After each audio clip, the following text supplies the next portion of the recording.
Hey everyone, welcome to the 22nd episode of the Coffee with Cosmos DB series. Today it's a special episode that we are hosting to catch up all the Azure Cosmos DB Ignite announcements, which happened 2 weeks before. Before we start, there are a couple of housekeeping announcements. If you have missed to join the last episode, you can watch the recording in the playlist under Coffee with Azure Cosmos DB. Also, if you're interested in presenting in this channel, please submit your talk via the link displayed below, and also it's in the description in the video. If you would like to know more about a particular feature or a topic, please ask in the chat so that we can take it up in the future sessions.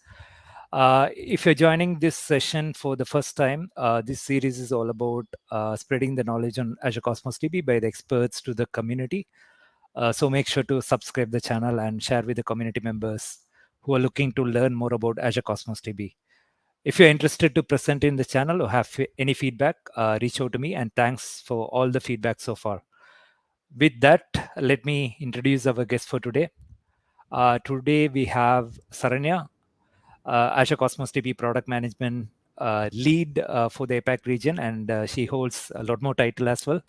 I will let her to introduce and let me add her to the stage. Hi, Saranya. Hi, Saji, and super happy to be here. I know 22 episodes and going is it's a great feat, and this is a good way for us to communicate to our community folks. Specifically, we are doing it in the Asia EMEA time zone as well, but it's also recorded. So super happy to be here. Thank you. It's great to have you here, Saranya. As I said earlier, today's episode is very special, and it's going to be, and we will be covering a lot of topics as well. We will hear the latest announcements which were announced at Ignite this year. Those who are watching, please post your questions in the chat. We will take them as we go along. All right, Saranya, stage is yours. Probably before that, would you like to introduce yourself, because there will be people who will be watching as well. Yeah. Absolutely. So I'm Saranya. I'm part of the Cosmos DB product engineering team. I lead the product for the Asia EMEA time zones here. Essentially, we work on helping to build the right products, bring it and use it in front of the customers and partners. So really the community is a huge part of us. And then also work with specific partners who are building products, ISV kind of products on Cosmos DB. So really excited to be here today. And also very excited to share with you on all the announcements that happened, say, in our flagship event that recently happened, the Ignite 2023. Can you hear me okay, Saji? Maybe we can chat about Cosmos DB initially, and also be very excited to share with you a bunch of announcements that came up. If you can project my screen, and you guys can probably see my screen. One thing I wanted to start off is data is very ubiquitous in the sense that it's like a submarine. It powers a lot of applications, experiences outside, and Cosmos DB is no short of that. So I would love to start off with a short video that that was aired at Microsoft Ignite to introduce Cosmos DB to a lot of people who probably are new about this product, or also, for example, for people who don't know where it's used across various industries. Let me roll on the video and then we'll continue.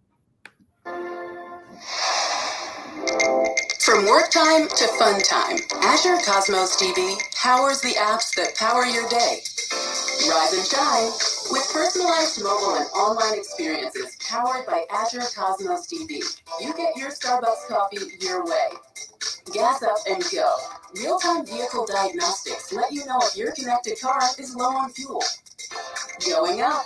No time to take the stairs. Predictive maintenance means a smooth and safe ride to the 10th floor.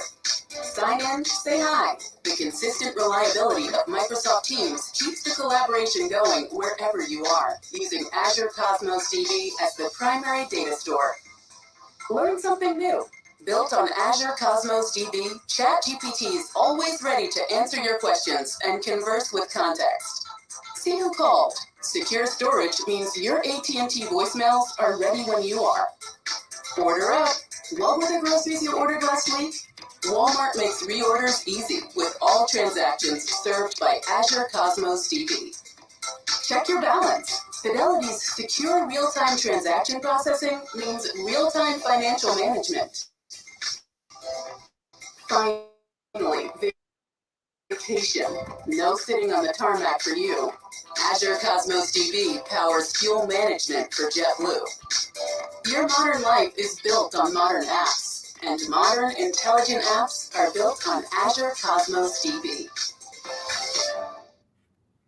While this is more like a marketing video that we just rolled out here, there is a lot of truth in it, right? From first-party services on the Microsoft Azure cloud, say Microsoft, the Azure portal, the Active Directory, and gaming components like Xbox and Azure IoT components, and moving on to Dynamics, Microsoft Teams, Zooms, and even on our side of the world, say Tokyo Olympics. A lot of them today, large applications which need real-time access are on Azure Cosmos DB. So wanted to start off with that. And with that, we'll move on, Saji, for the big announcements. Or do you have any comments? Yeah, it was great to see the usage of Azure Cosmos DB in the video that you shared. Users will be excited to see the announcement as well. So let's proceed with the announcement. So this time the announcements I've bucketed into 6 big areas. The first area is, as you all know, Cosmos DB's primary data structure, data store is semi-structured NoSQL database. And we also have wire compatibility to Mongo. So in addition to native Mongo wire protocol that we call as the Mongo API, we are happy, proud to announce the Mongo vCore. By vCore, we mean virtual core or core based, like you can get X number of VMs, and that gives you more parity between the existing Mongo on-prem or Mongo Atlas to the Mongo vCore. So GA of Mongo vCore is something that came out in Ignite. In addition to that, on the Mongo vCore, we also GA'd what is the vector search, specifically making it more amiable for doing indexed vector search for AI apps, etc. And also, very interestingly, there are various kinds of vector search algorithms. Right? So outside of the standard KNN algorithms, we also previewed HSNW. And going forward, we also pre-announced a bunch on those sides. The third big area that people chat is on the AI announcements themselves across the various areas on Cosmos DB. Quite a bit, right from data Copilot for our own query to the core SQL or the NoSQL API having a pre-announcement on a disk ANN-based vector search capabilities, and then existing demos of how today's core API builders are using Cosmos DB, commercial offers called AI Advantage offers. So we will talk a little bit on the AI announcements. Coming over to the bread and butter of Cosmos DB, which is really limitless elasticity, very high performance, fast, speed, etc. Elasticity side of the world saw some significant announcements, both for cost and for ability to perform basically high priority, low priority queries, etc. So elasticity side of better cost efficiency, feature called dynamic scaling, and we will talk about that on the elasticity side. Many of you might have heard of the Microsoft Fabric. Today, it stands as a one lake or a one integrated data analytics platform that's emerging, that was announced. And in fact, that was GA'd here at Ignite as well.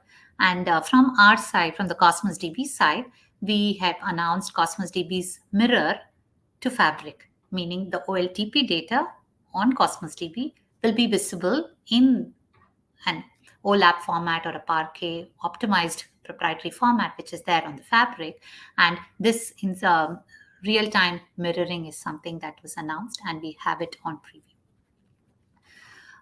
The last big bucket here is on announcement on our Cassandra managed instance. We support Cassandra 5.0 and some improvements associated with that. So, Saji, are you excited to go over each of these, or? Yeah, definitely. I'm excited. We do have a question on the chat. Let me highlight as well. Thanks for this episode. The question is basically around the vCore. It doesn't support in all regions, and when we can see it in all regions.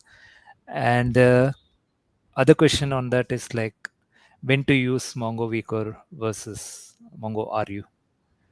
Right, Yeah. absolutely. So it is a GA version 1 product. So today we have it only in certain regions. We are actively expanding region availability as we speak. We will prioritize region based on region's capacity, customers available in that region, who really need it, and also given that we want to have enable HA scenarios. So we need to enable them at least in pairs across regions. So that's going to be, in fact, Saji, who's on this call here, also takes care of the Cosmos DB vCore deployments and announcements. So our team is working hard on that, just for the audiences here. Secondly, the second part of the question was, what was it? Can you repeat? Sorry. It's when to use Mongo RU. I think since we have two Right. flavors. Yeah. Right. So it's very, firstly, for all new audiences, it's very important to understand that the way we have made this announcement, we have two options of the Mongo's data structure. One is the RU, which actually sits on the Cosmos DB's core API or the core infrastructure, right? And if you are familiar with RU, request units form of billing, it's built on it and it's available for a while right now. The when to use RU, typically from the business point of view, if we build new applications where you're able to data model, you're able to identify how you want to have your collections, or how do you want to set up your system, and what partition keys you want to give, what queries you want to build. So for new apps, Mongo RU still makes a lot of sense. Why?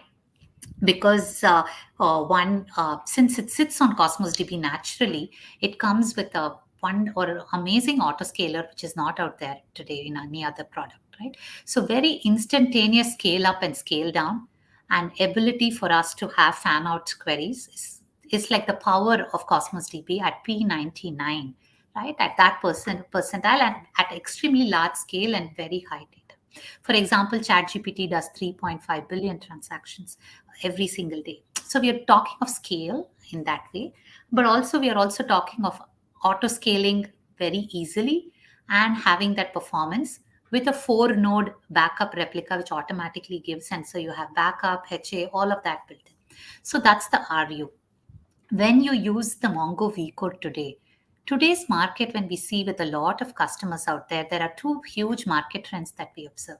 The first trend is the customers have skills, which is already very strong, say Mongo, the way they write the queries, how they understand the systems, right? Two is, given economy and market, I don't think we are seeing huge we're not seeing huge amount of scale outs. We are seeing startups who are building clear contained applications like mom and pop stores, long tail, or even unicorn startups and people who are building. And so Mongo vCore is a way where you probably can have 20 collections in one virtual machine, an ability for you to do very targeted component, and then you can go and scale up this machine and have another node if you need to. So how you set up today on-prem your community Mongo edition or Mongo Atlas is something that you can use on Mongo vCore. Now, what's the benefit of Mongo vCore? There's a huge price point benefit. We are able to provide much better pricing, given that it is in the Azure infrastructure and the VMs come automatically to us at a much contained pricing. So the pricing is much better, and integration to all the other Azure services. So it's more like managed Mongo instance within the Azure environment as first party. So that's the way I would differentiate. Thanks, Saranya. So you'd stop me, Saji, if we have any questions. Yeah, sure. There We are can- 4 more questions, but we can take it as you proceed with the next slides. Yeah. Sure. All right. So on the Ignite sessions, you can just see that we had a keynote, and in the keynote, we did announce the Fabric integration for Cosmos DB's mirroring. So that was announced at Satya's keynote. And then Scott Guthrie, who's the C plus AI EVP, on his keynote, we announced the launch or GA of Mongo vCore that we just spoke about. So that was a very interesting session. And then within the GM of Cosmos DB, Kirill, and are the Cosmos DBs, I would say the flagship session or the keynote within the Cosmos DB, we announced all the other features that came out, including building intelligent apps on Mongo vCore, building intelligent apps on Cosmos DB's core API, then Query Copilot, the Elasticity improvements, Cassandra improvements, so on and so forth. So these are the sessions you can follow in Ignite as well. And then we'll probably go over 1 or 2 components before we take some questions. Yeah. The first one I wanted to talk was the Mongo vCore GA. So as some of you have asked in the question, it is a V1 product. It is not available in all regions. And as I told you, the differentiator is the lower price and lower TCO. We also announced a free tier on the Mongo vCore at GA. Free tier, free forever, literally. 32 GB of storage, and it also has a seamless upgrade path. So that was announced. Enterprise readiness features will get added more, but the most important one, the private link, was announced as part of GA. Burstable SKU is also better ones will come, but we did announce burstable SKUs in GA as well. And a very, very interesting, important component. It's like how in the previous episodes, I think Sandeep once mentioned, it's great to have a 5-star hotel. If there is no road to go to the 5-star hotel, how would you manage? So it's really the data migration tooling. So today, if we do have Mongo on-prem or Mongo on any other cloud, etc., is there an easy path to first do assessment to see whether there's compatibility, and then be able to do data migration and then validation of that data? So during Ignite, we announced this data migration tooling via ADS. ADS is Azure Data Studio from on-prem Mongo or Atlas, which includes assessment and offline data movement. We will also have online movement via a script-based tool, and that is also available and being used by large customers. So this part is about the migration path. And then the online version, the script-based tool, as I said, is a Spark-based scripted tool. So, and that playbook was also announced.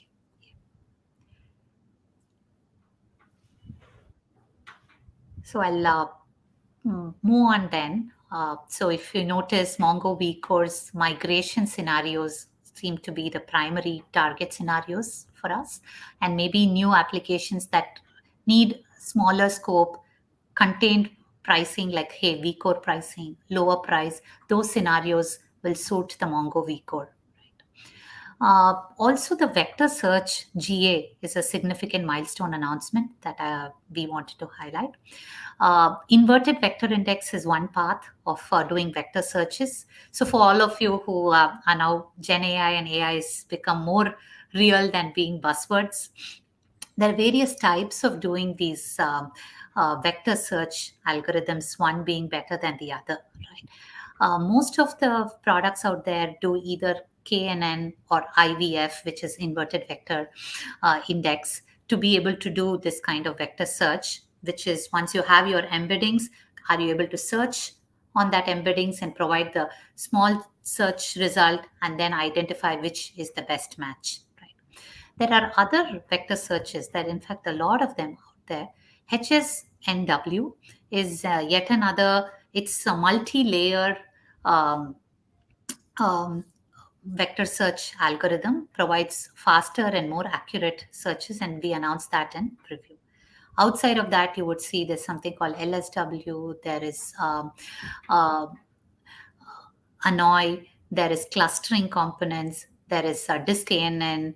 So there are various ways of vector search. So this is just FYI to this group. Like if you're looking at vector search, you probably also want to understand what kind of vector search you want to perform.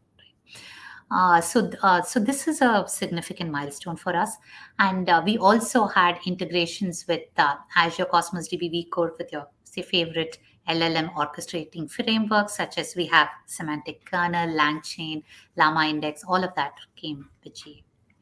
Last but not the least, Azure Open AI Studio was announced in Ignite, and aside to that, it's very quick and easy way to bring your own data from Cosmos DB's Mongo vCore, uh, and that demo and that was announced in Ignite.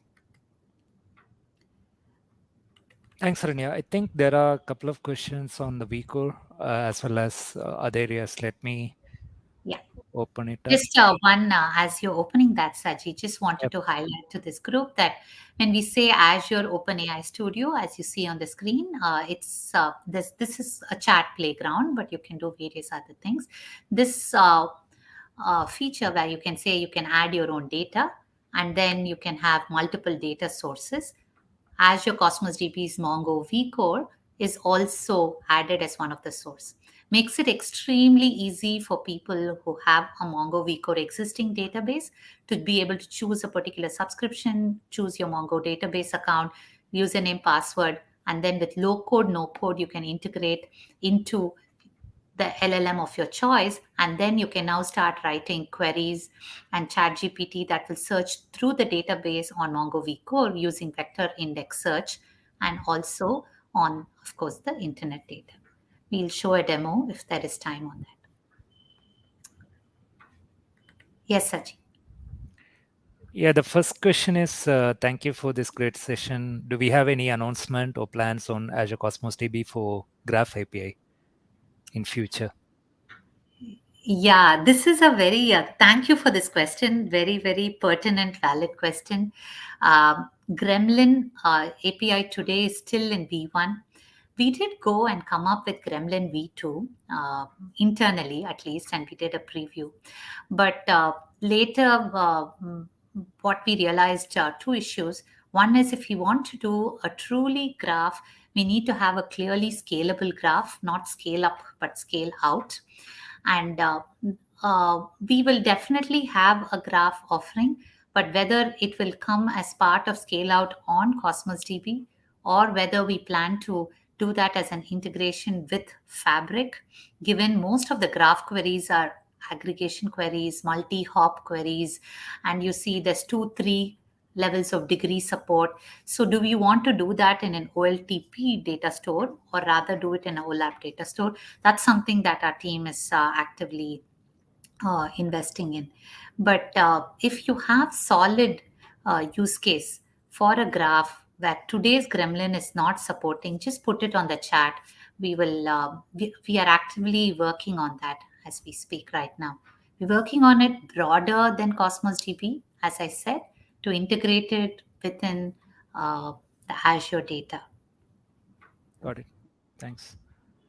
Other question is basically on the private endpoint. Is the support for private endpoint on vCore as seamless as it's on the Cosmos DB RU-based model, especially considering its GA version status? Yeah, the private link. Do you want to take it, Saji? Because you are the. Currently, we do support private endpoint. It's kind of private mode. So users who want to use that feature, they have to register it on the portal, and then they will be able to use it. We are planning to GA the private link by January next year. So it's not that it's restricted to customers. It's based on they have to register it before they consume. So it's mainly because of the constraints we had, but we will be making it available for all the users by next month. Yeah. Yeah. So essentially, I think what we are trying to say is it's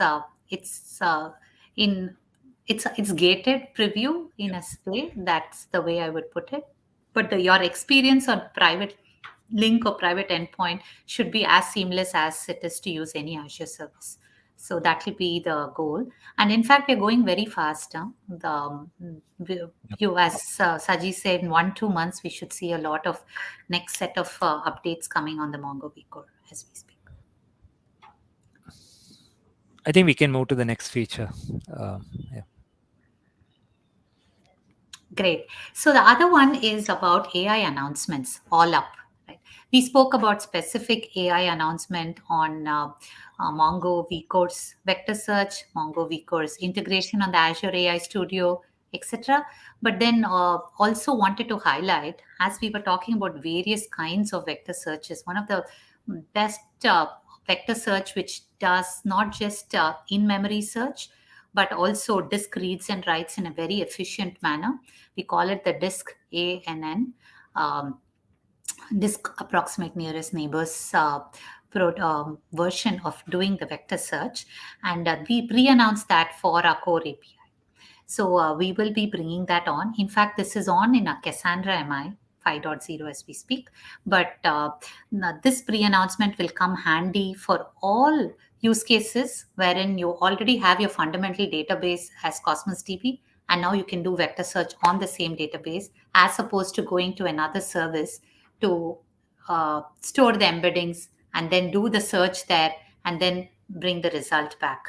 Right, so makes it more seamless. It's just like Mongo vCore has a database and the vector search on the same database, which will now come on to the core API also. We also announced the Microsoft Copilot, the data Copilot for query. So on the portal, if we want to write SQL-like queries on a NoSQL or the core API, now you can just speak it in natural language and it will create the query and execute. So that was on the AI side as well. Let's move on to my favorite parts of Ignite announcement, which is on the Elasticity side. We are heavily invested in supporting product-based customers. We call them ISVs or independent software vendors, but literally all customers who are building solutions, products on their own. Two interesting, important announcements, both for cost and for efficiency that came up. One is priority-based execution. So situations where you know that you've taken X RU and you have multiple queries running, but some queries are high priority than certain other queries.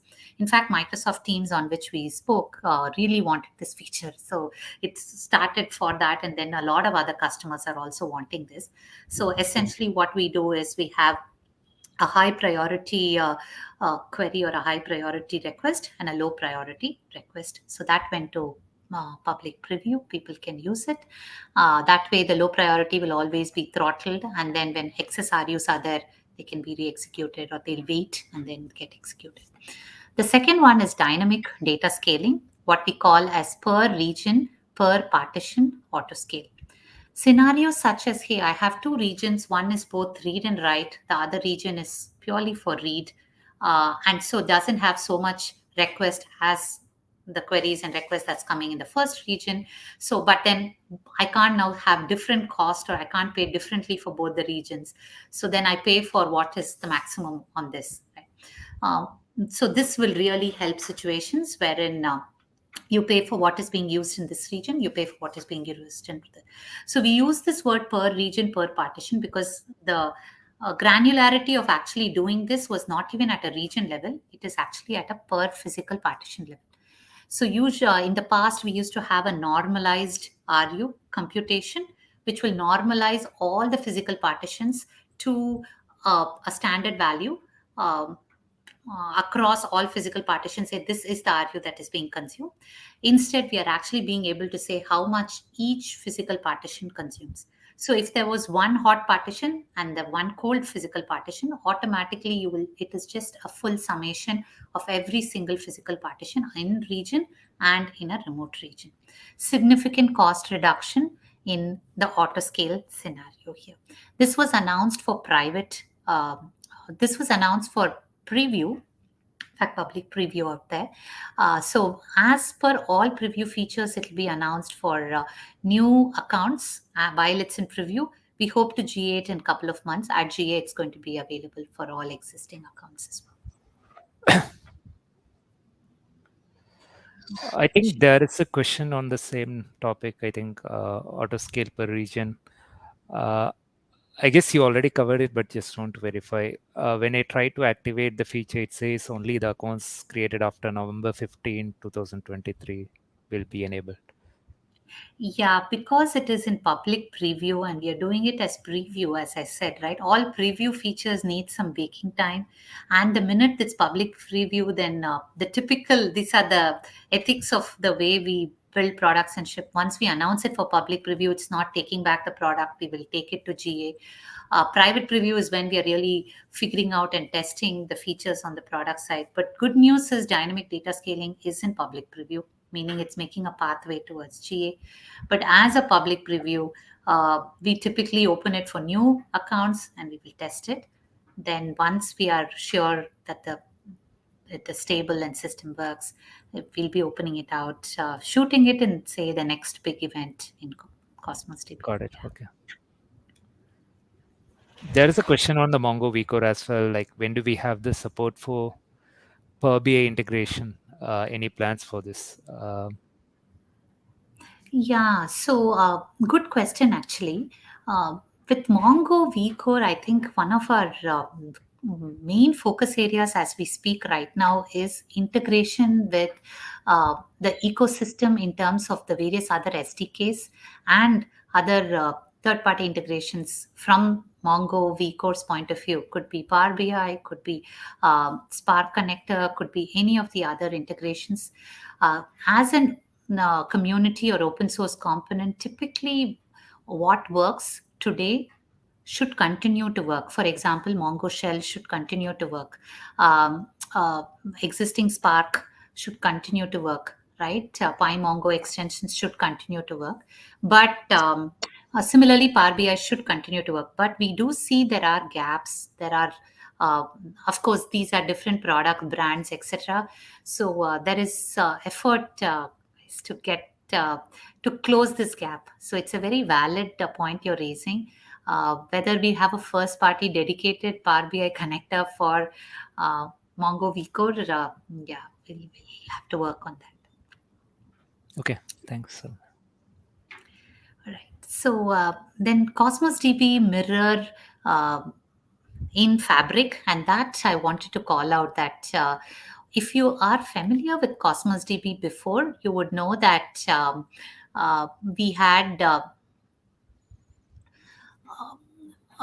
analytical store, which is our OLAP store. So the basic CDC engine to mirror Cosmos DB's operational store with our analytical store and having that in sync near real time, something that Cosmos DB already provided. However, with the Microsoft Fabric and the ecosystem connection, we extended this and made it more direct and intentional. So this is a blog from our team, specifically announcing the Cosmos DB mirror on Fabric, talking about what kind of endpoints you can use. You could use SQL serverless pools, SQL-like. You can write Power BI queries. You can write Spark-based queries as well. And how near real-time replication and having a very unified, because Fabric supports various other data sources to come in and have one lake experience. So that's something that we're proud to say that we have integrated into.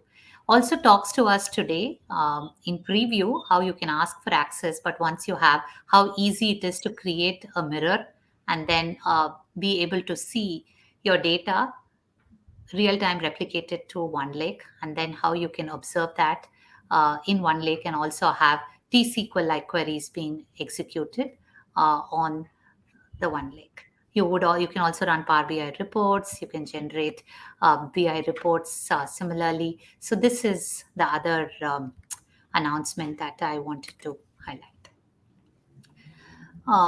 Last, the sixth biggest bucket is the Cassandra.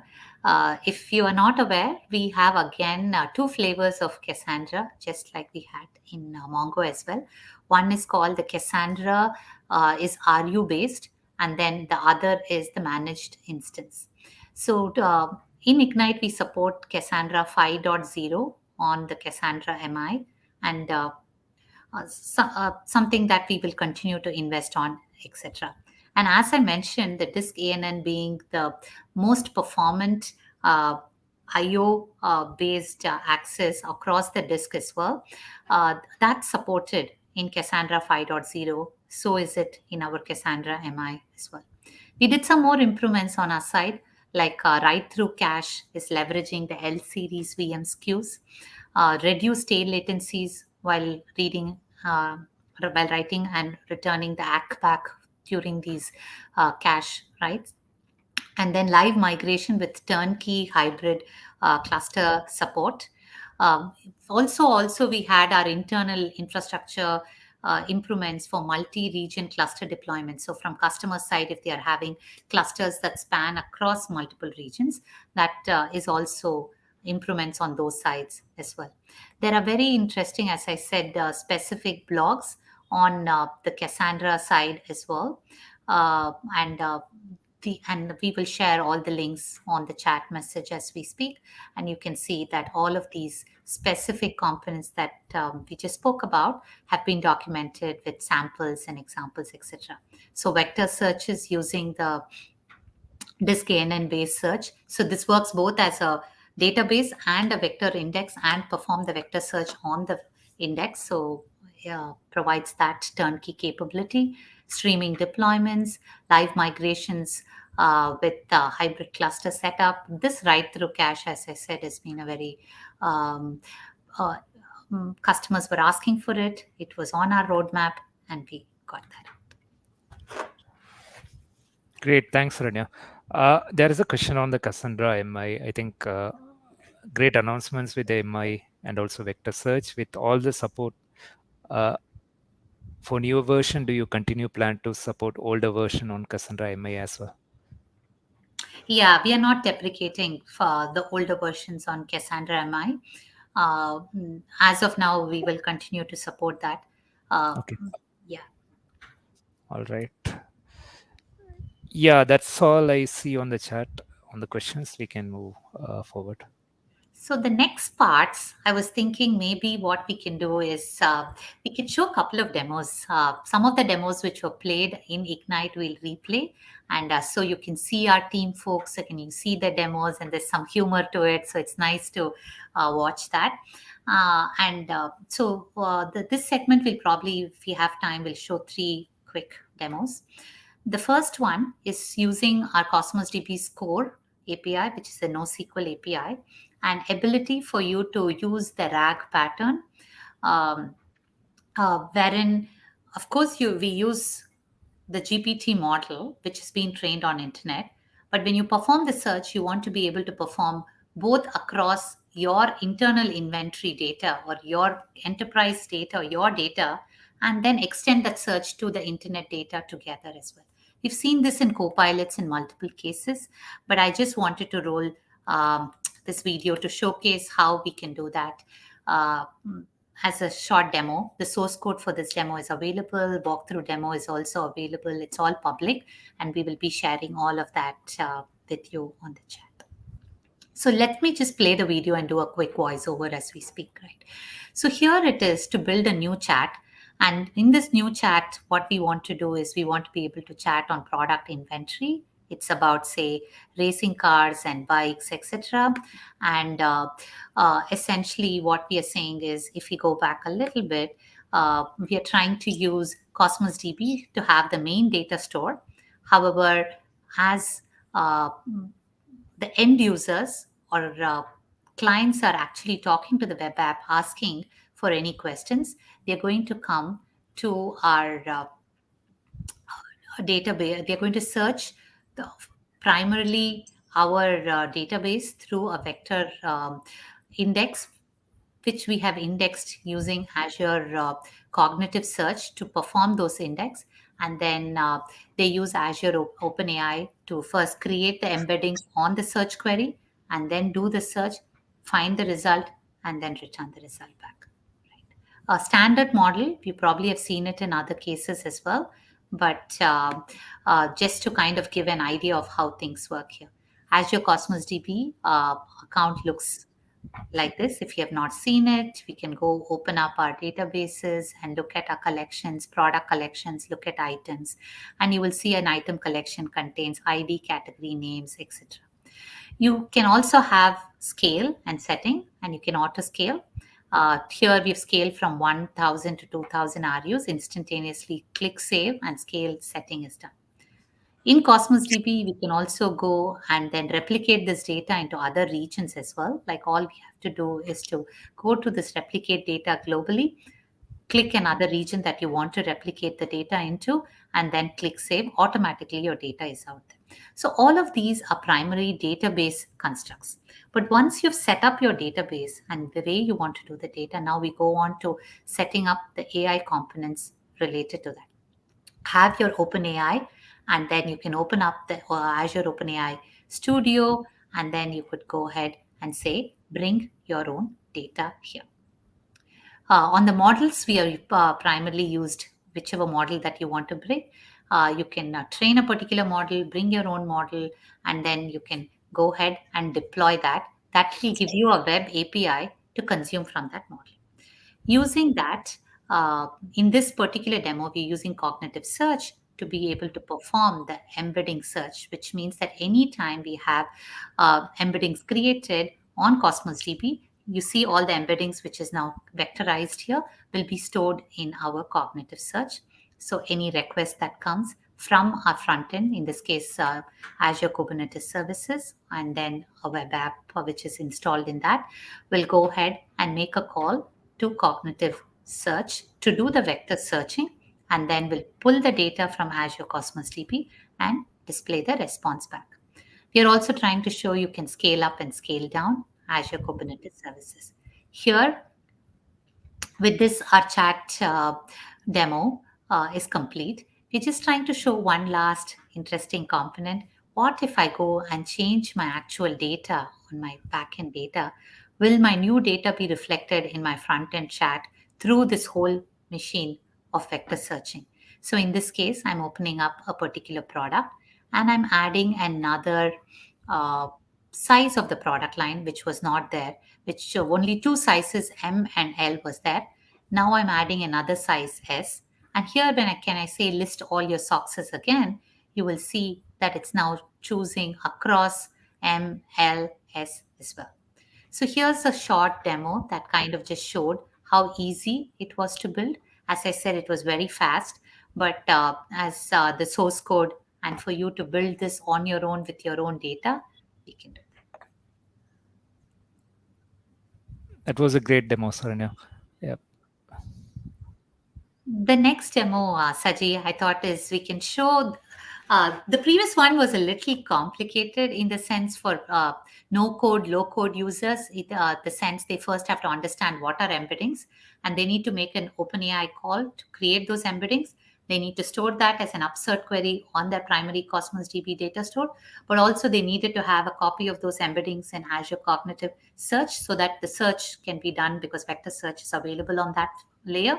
And then the web request or request that's coming from AKS, they need to first the prompt has to embeddings need to be created from the prompt as well. So the prompt is also converted to embeddings. And then you do a vector search between your prompt embeddings with the backend data store embeddings. And then you get the results, go back to Cosmos DB, fetch the actual data on the results and serve it back, right? So that's what we saw. Now, for low-code, no-code users on Mongo vCore, the Azure OpenAI Studio does all of that for you. Shall we roll the video and take a look at this? Yep. Oh, sorry, I think you can create an AI experience using Azure AI Studio with data stored in Azure Cosmos DB for MongoDB vCore. We're going to create a simple experience at first, but then I'm going to show you how you can take this and customize this even further, help bring your brand closer to your customers, help better support your customers, and better connect with them. And we'll do it without writing a single line of code. So let's get started. And it all starts with your data. So here we have a product catalog here in our MongoDB for vCore collection. And I've got the kind of stuff you would expect to see in here. I've got category names and SKUs, names, descriptions, price. I also have a property in here for our vector arrays. So I've taken all of this data that's in here, and I've used Azure Open AI to generate vectors on this, and I am storing this and indexing this right here in our Mongo DB collection. So this is our data for our product catalog, and we're going to create a retail AI assistant for our Cosmic Works bike company, and we're going to help it provide product recommendations to customers who are looking for the products that they want to buy.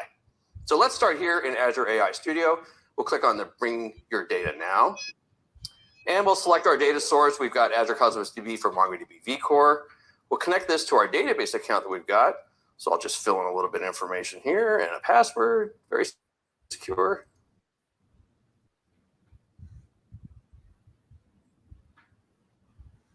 And it's taking a little longer than I want. All right, database name. So I'm going to select my retail database. I'm going to select my products collection because we want to build something to do product recommendations against this. We'll select our vector index. I'm going to select an embedding model here so that we can do our query. I need to provide data back to Azure AI to say what properties they want to bring back, and I need to tell it what our vector property is here. So that's it. That's all the configuration. I'll save and close this. And here, in like 45 seconds, I'm able to create a chat experience that is connected or grounded with our data in Azure Cosmos DB for Mongo DB vCore. So I could start right here and start writing questions and start testing whether our data is going to work or not. But I want to create something a little more custom, if you will. I want to create something to help connect with my customers. So I've created a little character, and I've called him Wheelie. I even went to Dolly and I said, hey, create me an image for our little retail AI assistant. He's fun and energetic, and he really loves to help people connect people to bikes and biking accessories. So there's Wheelie right there, no relation to Clippy. And to do this, we need to do a few things in here. So we're going to create a system message that's going to help define what Wheelie behaves like. So we'll give him a name. We're going to say, here's what you are, here's what you're going to do, here's what you're like, and this is what you're going to behave like. So we'll go ahead and create our little system message in here. I also want to have a little fun and interaction with us and Wheelie here. So I'm going to use this preview feature in here with the text-to-speech inside the chat studio here. And let's give it a test. So the first thing I want to do is let's test Wheelie. So we're going to test the system message here and just see what Wheelie is like. Hi, my name is Mark, and I'm here with my friend Kirill. How are you today?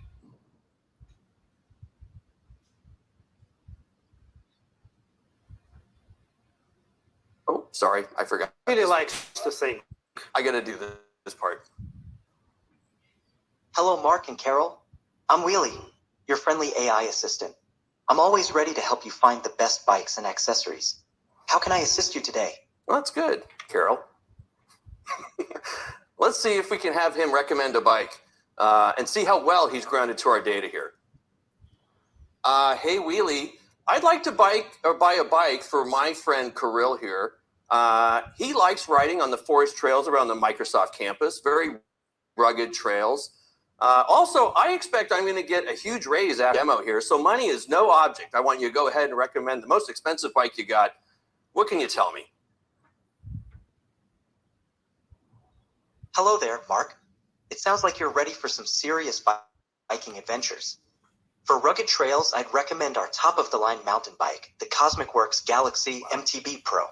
This bike is designed for the toughest terrains with its full suspension system, hydraulic. Stop here. You can watch the rest of the video as well. But the idea is it was so easy to connect in, and that specific bike, checking the order quantity, whether it's available and whether it's there in our inventory system, it's right there in the database. All of that happens transparently. So just wanted to do that. Saji, do we have time for another quick demo, or do we? Yeah, definitely we can go ahead. I think that's a cool feature. So let's play. Okay. So this one is really about building query Copilot. So let me run the video first. Thanks, Kirill. Hey, everyone. I am super excited to share with you today Microsoft Copilot for Azure and Azure Cosmos DB. So it's this great AI capability that turns your natural language questions about your data into Cosmos DB NoSQL queries.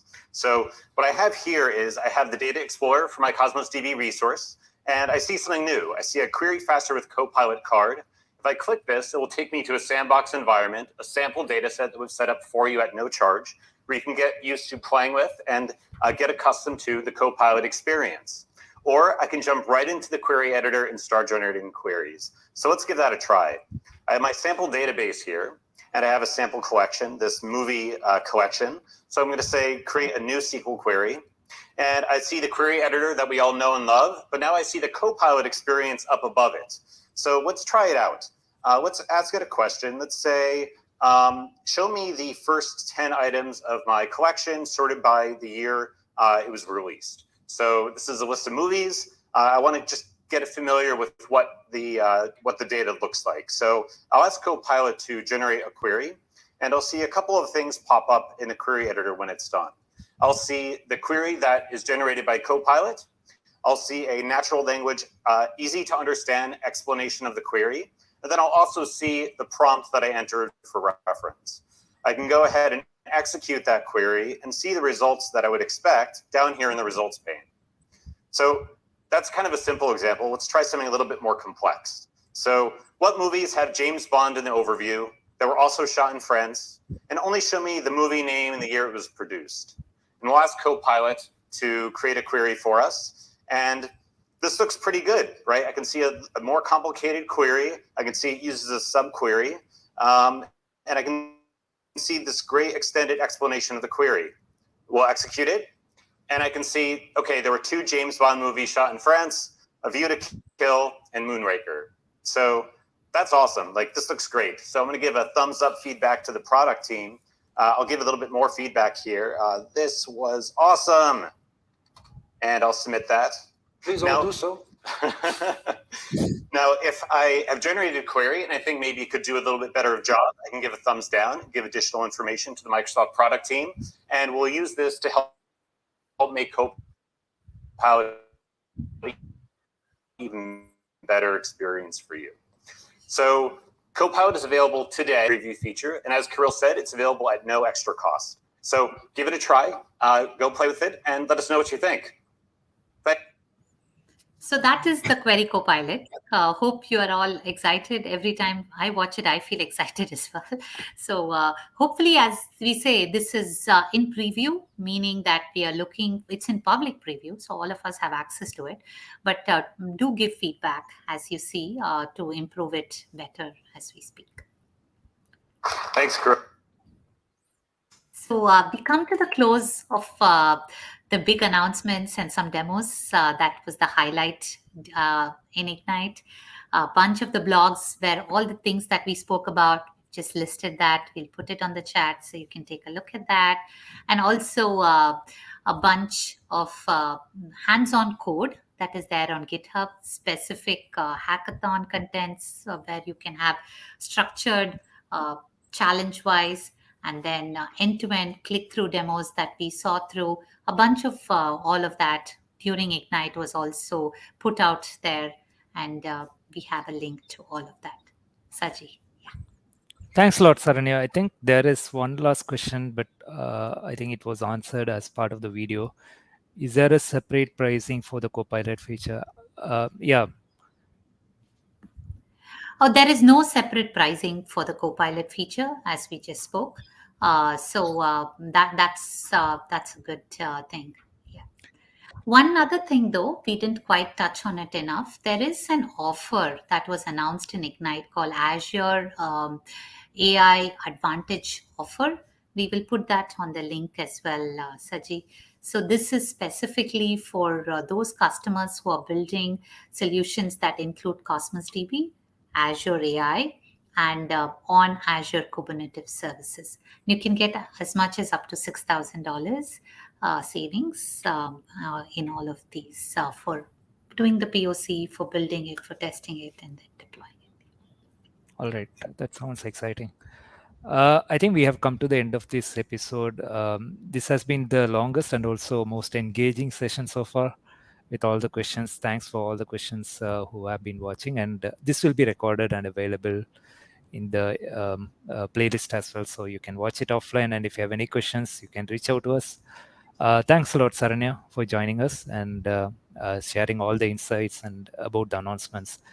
Um, it will be good to have you again in another episode. And thanks again, everyone, for joining. We will catch up again in another week to talk about. I think the next episode will be about JavaScript SDK for Cosmos DB, and there is a package that a Cloud Developer Advocate has built it. So we will be talking about that. Until then, bye. Thank you. Bye bye.